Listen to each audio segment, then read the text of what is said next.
আমরা এতক্ষণ বাংলাদেশি জাতীয়তাবাদের দর্শন সম্পর্কে বিভিন্ন দৃষ্টিকোণ থেকে আলোচনা করলাম। বাংলাদেশি জাতীয়তাবাদী কি কি ভিত্তিক হতে পারে এবং আমাদের জাতীয়তাবাদ যে সার্বিক ভিত্তিক বা সর্বভিত্তিক সেটা আমরা প্রমাণ করলাম। মনে রাখবেন, আমাদের দর্শনের মূলে রয়েছে বাংলাদেশি জাতীয়তাবাদ।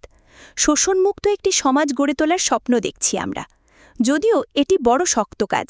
এটা দুনিয়ার কোনো দেশেও 100% সফল হয়নি। কোনো দেশ বেশি অগ্রসর হয়েছে আর কোনো দেশ তার চেয়ে কম। আমাদের এই শোষণমুক্ত সমাজ গঠন করতে হলে 5টি বিষয়ের ওপর নজর দিতে হবে।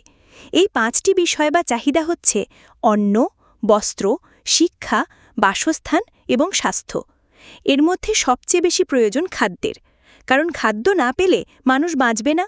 তারপর বস্ত্র, লজ্জা নিবারণ করতে পারলে আসবে শিক্ষা। এই 3টির সাহায্যে বাকি 2টি মেটানো সম্ভব।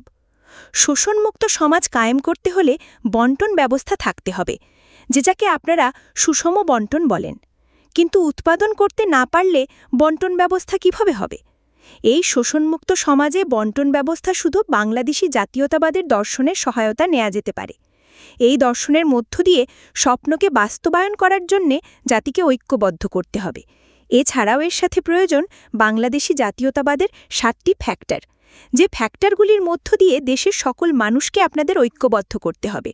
আর এটা করতে হলে কিভাবে করবেন? সেটা করতে পারলে স্বাধীনতা, রাজনৈতিক স্বাধীনতা, অর্থনৈতিক স্বাধীনতা, সামাজিক স্বাধীনতা, সাংস্কৃতিক স্বাধীনতা ও ধর্মীয় স্বাধীনতা দিতে হবে। আর স্বাধীনতা কেন দিতে হবে সেটা বুঝতে হবে। এই যে সোশ্যালিজম হয়েছে সব মানুষের, সেটাকে তারা রেস্ট্রিকশন করে দিয়েছে, কন্ট্রোল করে ফেলেছে, যার ফলে তাদের সেই সমগ্র শক্তিটা ব্যবহৃত হতে পারছে না। মানুষের সেই শক্তির বিকাশ ঘটাতে পারছে না। ফলে আজকে সেইভাবে একচেটিয়া একদলীয় সোশ্যালিজম মার খাচ্ছে।